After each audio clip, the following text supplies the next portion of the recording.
네, 오늘 같이 나눌 말씀은 창세기 21장 1절에서 12절의 말씀을 갖고 같이 나누겠습니다. 같이 나눌 말씀의 제목은 말씀하신 정한 때에라는 제목으로 잡았습니다. 오늘 저희가 부른 찬양 가운데도 하나님의 때라는 그런 가사가 들어있어서 오늘 그 찬양을 한번 같이 불러봤으면 좋겠습니다 라고 부탁을 드렸거든요. 하나님이 일하시는 때, 하나님의 때가 과연 어느 때인가 라는 것을 우리가 오늘 본문의 말씀들을 통해서 한번 깨닫는 시간이 되었으면 좋겠습니다. 본문 말씀인데요. 한 절씩 교독해 보겠습니다. 여호와께서 약속하신 대로 사라에게 축복하셨으므로 사라가 임신하여 하나님이 말씀하신 정한 때에 늙은 아브라함에게 아들을 낳아 주었다. 아브라함은 그 아이 이름을 이삭이라고 지었으며 이삭이 태어났을 때 아브라함 100세였다. 사라는 하나님이 나를 웃게 하셨으니 이 일을 듣는 자가 나와 함께 웃을 것이다 하며 이렇게 덧붙였다. 이 사라가 자식을 기를 것이라고 누가 꿈엔들 생각했겠는가. 그러나 나는 나이 많은 아브라함에게 아들을 낳아 주었다. 아이가 자라 젖을 떼는 날에 아브라함은 큰 잔치를 베풀었다. 날 사라가 보니 이집트 여인 하갈이 낳은 아브라함의 아들 이스마엘이 이삭을 조롱하고 있었다. 그래서 그녀는 아브라함에게 이 여종과 그 아들을 내쫓으세요. 이 여종의 아들은 내 아들 이삭과 함께 유산을 받을 수가 없습니다. 하였다. 이스마엘도 자기 아들이었기 때문에 아브라함은 이 일로 몹시 근심하고 있었는데 하나님이 그에게 이렇게 말씀하셨다. 그 아이나 내 여종에 대하여 근심하지 말고 사라가 너에게 말한 대로 하여라. 이삭을 통해서 난 사람이라야 내 후손으로 인정될 것이다. 아멘. 오늘 본문의 말씀을 보면 드디어 하나님이 약속하신 대로 사라에게 축복하셔서 아브라함이 100세가 되는 때에 이삭이라고 하는 약속의 자녀, 아들을 낳게 되는 그런 본문의 내용입니다. 근데 이 본문의 내용을 통해서 우리가 하나님이 드디어 약속하신 대로 그 아들을 주시는 그 모습을 통해서 어떠한 내용들을 말씀하시는지 한번 살펴봤으면 좋겠는데 1절에 보니까 여호와께서 약속하신 대로 사라에게 축복하셨으므로 하나님이 아브라함에게 그 갈대아 우르 땅을 떠나 가나안 땅에 들어오라고 하시는 그때부터 약속하신 부분이거든요. 계속해서 저희가 다루고 있는 내용이지만 하나님이 약속하신 게 아브라함에게 딱 두 가지였어요. 하나는 자녀를 주겠다. 또 하나는 이 가나안 땅을 너에게 주겠다. 그렇게 약속하셨는데 사실 약속이 빨리 안 이루어진 게 문제예요. 그렇죠? 저희는 사실 약속을 하면 언제 어떻게 일이 이루어진다라는 내용들을 담고 있어서 언제 이 일이 이루어질지에 대한 부분을 확신을 갖고 가는 거잖아요.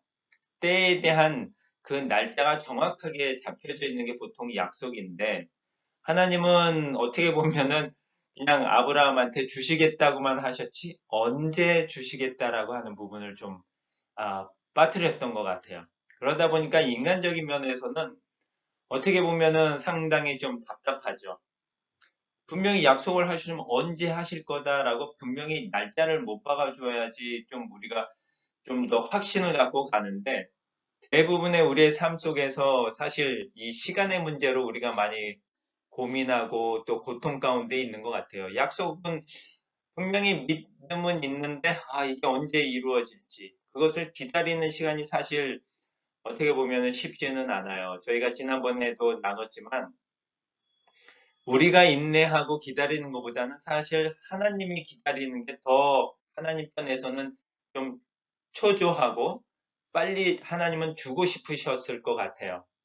어떻게 보면 저희가 인내하는 것보다는 하나님이 인내하는 게 더 힘드신 그런 상황인데 지금 하나님이 그렇게 아브라함과 사라에게 25년을 빨리 주고 싶으신데도 25년을 참으시면서 드디어 약속하신 대로 이제 축복을 하게 됐습니다. 그래서 2절에 보니까 사라가 임신하여 하나님이 말씀하신 정한 때에 하나님은 이 약속을 하시면서부터 언제 이 일이 이루어질지에 대한 그 때에 대해서는 하나님은 당연히 그것을 알고 계셨겠죠. 하지만 하나님이 그 때를 아브라함에게 내가 100살이 될 때 아들을 주겠다라고 처음부터 말씀하신 건 아니거든요. 거의 1년 전이 되어서야 말씀을 하셨는데 문제는 그 24년 정도의 시간이 흐른 뒤에 하나님이 내년에 주겠다고 했을 때 반응이 좀 여러 가지 반응이 나오는 것 같아요. 그동안 그 약속에 대한 믿음을 갖고 있던 것들이 점점 마음이 식어서 내년에라고 정한 때를 이제 밝혀주시면서 내년엔 주겠다라고 했는데도 그 아브라함과 사라의 반응이 좀 못 믿어 하는 그런 모습들이 보이거든요. 근데 하나님이 지금 아브라함을 다루시면서 제가 계속 강조하지만 하나님의 나라를 아브라함을 통해서 지금 보여주고 계시거든요. 그런데 그 하나님의 나라를 아브라함을 통해서 보여주시면서 이제 자녀 이삭을 통해서는 어떠한 모습을 우리에게 보여주시고자 하시냐면 바로 오실 예수 그리스도의 모습을 이삭을 통해서 조금씩 보여주고 있는 거거든요. 그래서 갈라디아서 4장에 보면 이렇게 기록된 말씀이 있어요. 그러나 때가 되어 하나님은 자기 아들을 보내 여자에게서 태어나게 하시고 갈라디아 4장에서 나오는 하나님의 그 아들은 누구냐면 바로 예수님을 말씀하시는 거거든요. 예수님이 이 땅에 오시는 것도 정한 때가 되어서 오신 거거든요. 마치 이삭이 하나님이 말씀하신 정한 때에 오신 것처럼 예수님도 그 때가 되어서 이 땅에 오셨거든요. 그래서 이삭을 통해서 예수님이 오시는 모습도 방법도 보여주시는 그런 모습이 지금 창세기에 기록되어 있는 모습입니다.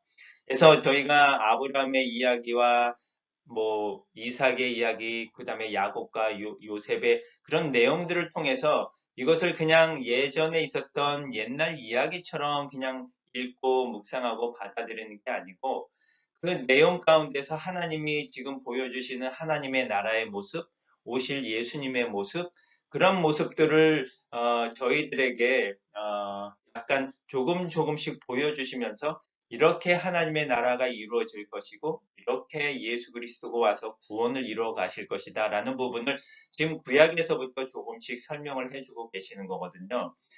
문제는 하나님이 이것을 정한 때 언제 이 일이 다 이루어질 것이다 라고 완벽하게 주면 사실 저희가 받아들이고 쉬울 것 같지만 어떻게 보면 엄청난 충격들이 저희들에게 올 것 같으니까 하나님이 조금씩 가르쳐 주시면서 우리가 준비되었을 때에 이렇게 정한 때를 하나님이 알려주시는 것 같아요. 그래서 이삭을 통해서 예수님이 오시는 그러한 모습을 우리에게 보여주시는 거라는 사실을 오늘 본문을 통해서 우리가 좀 잘 기억하고 넘어가면 좋을 것 같습니다. 그리고 3절과 5절에 보니까 아브라함은 이제 그렇게 낳은 아들의 이름을 이삭이라고 지었고 아브라함이 100살이 되었을 때 이삭이 태어났어요.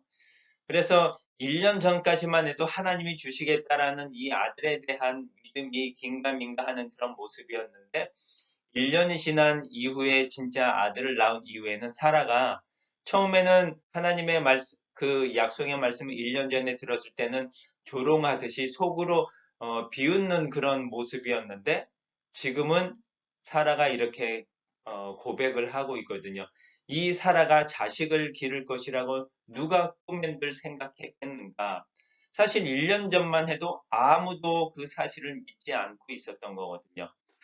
이런 생각 가운데서 하나님이 때를 어떻게 정해 가시는구나 하는 모습을 우리가 좀 적용해 볼 수 있는데 아브라함과 사라가 하나님이 주신 그 약속을 통해서 살아가고 있지만 사실 무수히 아브라함과 사라는 자녀를 얻으려고 노력을 했거든요. 그 중에 하나가 이집트 여종 하갈을 통해서 인간적으로 자녀를 얻으려고 했던 그런 모습들이 보였어요.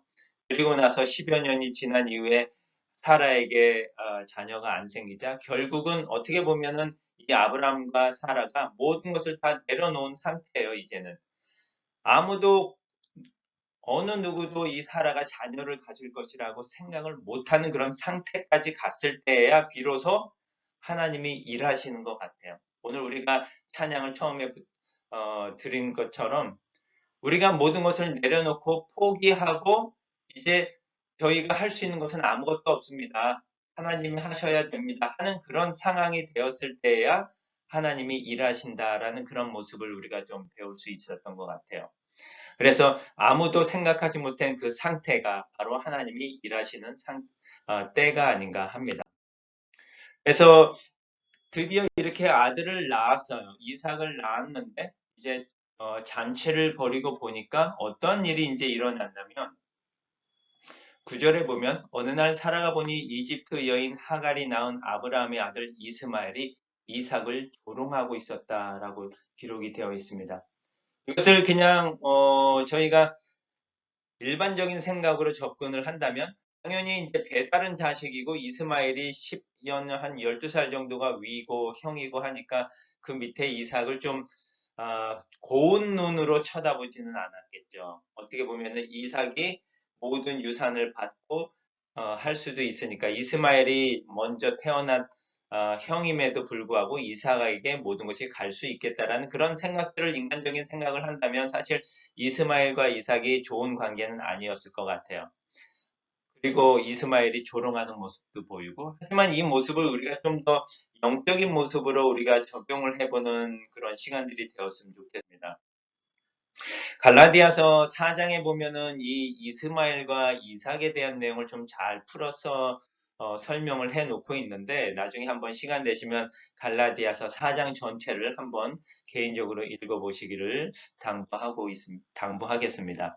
4장 28절과 29절을 보니까 이렇게 기록이 되어 있어요. 형제 여러분, 여러분은 이삭과 같은 약속의 자녀입니다. 그때 보통 방법으로 난 이스마엘이 성령을 따라 난 이삭을 괴롭힌 것 같이 지금도 마찬가지입니다. 이스마엘이 이삭을 괴롭힌 그 모습이 그냥 육적인 모습으로 해석을 하는 것이 아니고 지금 우리의 삶 가운데서도 이러한 일들이 일어난다고 하는데 그것을 어떻게 해석을 하냐면 육적인 세상에 있는 사람들이 하나님의 자녀인 영적인 우리의 모습을 어, 괴롭히고 그래서 우리가 세상 가운데 하나님의 자녀로 살아가는 것이 사실 쉽지 않고 어려운 상황 가운데 있을 수 있다라는 모습을 지금 갈라디아에서는 그렇게 영적으로 해석을 하고 있습니다. 이스마엘을 세상이라고 하는 모습으로 바라보고 있고 이삭을 하나님의 자녀로 또 영적인 모습으로 바라보고 있어서 세상과 하나님의 나라에 속한 그 두 백성이 서로 좋은 관계가 있을 수 없는 것처럼 그런 가운데 그런 핍박이나 박해나 어려움이 따를 수 있다라는 모습을 오늘 본문 말씀을 통해서 보여주고 있습니다. 그런데 이때 사라의 반응을 우리가 보면 당연히 그 조롱하는 모습을 본 사라의 마음이 많이 아프겠죠. 그래서 이 사라가 아브라함에게 이 여종과 그 아들 내쫓으세요. 이 여종의 아들은 내 아들과 내 아들 이삭과 함께 유산을 받을 수가 없습니다. 라고 분명하게 선을 긋고 있는 이 사라의 모습을 볼 수 있습니다. 그런데 아브라함은 어떤 생각을 좀 갖고 있었냐면 11절 말씀을 보니까 이스마엘도 자기 아들이었기 때문에 아브라함은 이 일로 몹시 근심하고 있었습니다. 어떻게 보면 하나님께서는 세상과 하나님의 나라에 대한 분명한 구분을 뒀는데 하나님의 자녀인 우리 가운데는 이 세상과 이 하나님의 나라를 구분지어서 사는 거에 대해서 근심하고 어려워하는 모습을 담는 우리의 모습을 지금 아브라함을 통해서 좀 보여주고 있는 거거든요. 이스마엘도 자기 아들이라고 생각하니까 육적으로 얻은 아들이기 때문에 이것을 포기하기가 너무 어려운 거예요. 나의 노력을 통해서 얻은 나의 노력의 산물이었는데 하나님의 약속의 자녀를 내가 때문에 이 둘 중에 하나를 내가 선택하고 육적인 노력을 통한 것을 내가 포기해야 되는 그런 상황, 이런 모습 가운데 갈등을 하고 있는 아브라함의 모습을 볼 수 있습니다. 그런데 하나님께서는 어떻게 말씀하고 계시냐면 그 아이나 내 여종에 대하여 근심하지 말고 사라가 너에게 말한 대로 하여라. 이삭을 통해서 난 사람이라야 내 후손으로 인정될 것이다. 하나님께서는 오히려 사라가 말한 것처럼 분명하게 선을 긋고 너의 인간적인 노력을 통해서 얻은 그 육적인 산물은 과감하게 포기를 하고 하나님이 주신 영적인 그 약속의 자녀를 내가 취하고 그에게 집중하라라고 이렇게 우리에게 어떤 적용의 말씀을 주시는 것 같아요. 우리가 이 세상에 살면서 여러 가지로 내가 이루어 놓은 많은 것들이 있잖아요. 나의 노력을 통해서 이룬 것들. 그런데 하나님께서는 그것을 다 내려놓았을 때 하나님이 일하시고 하나님이 그 약속의 선물을 통해서 일하신다라는 것을 우리에게 간접적으로 지금 교훈을 하시고 말씀을 하고 계시는 것 같습니다. 아브라함 같이 우리가 여러 가지를 내려놓기 어려운 상황일 때 하나님이 분명하게 사라가 너에게 말한 대로 하여라 라고 말씀하시잖아요. 우리가 분명히 내려놓을 것들은 내려놓고 하나님의 약속을 따를 때에 하나님이 일하신다는 사실을 오늘 본문을 통해서 우리가 배웠으면 좋겠습니다. 갈라디아서 3장 16절의 말씀인데요. 하나님은 아브라함과 그의 후손들에게 여러 차례 약속하셨는데 여러 사람을 가리켜 후손들에게라고 하시지 않고 오직 한 사람을 가리켜 내 후손에게라고 하셨으니 바로 그리스도를 두고 하신 말씀입니다.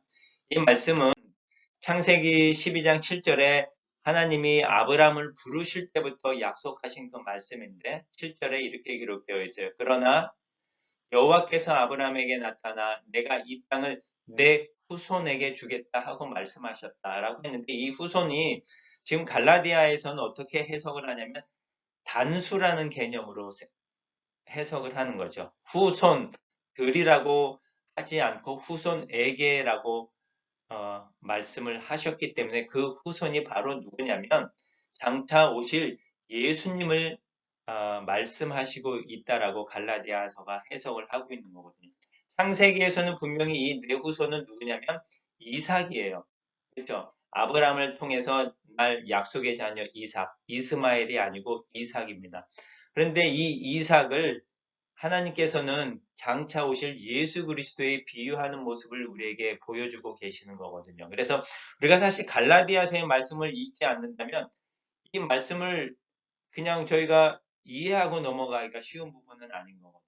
그래서 아브라함과 이삭의 그런 모습을 통해서 하나님의 나라와 또 하나님의 나라에 들어가기 위한 그런 방법들, 길이요 진리요 생명이 되신 예수 그리스도를 우리가 배울 수 있어야 한다는 겁니다.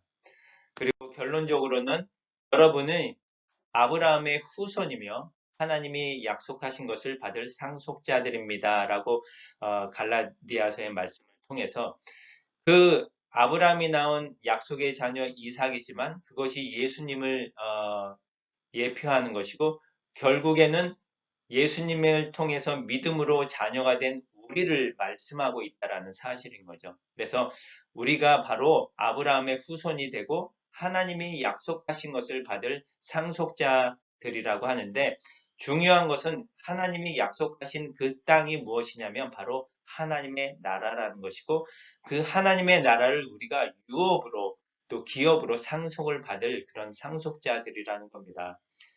여러분의 부모님을 통해서 재산을 상속받는 것 이상으로 우리가 진짜 기뻐하고 감사해야 될 부분인 거거든요. 하지만 이런 부분들이 여러분에게 진짜 실감적으로 엄청난 그 영향을 미칠 수 있는 그 날들이 오기를 소망하고 기도합니다. 하나님의 나라를 유업으로 받은 것이 얼마나 중요하고 얼마나 대단한 것인지를 우리가 깨달을 수 있는 그러한 놀라운 시간들이 속히 오기를 소망하고 또 바라겠습니다. 기도하겠습니다.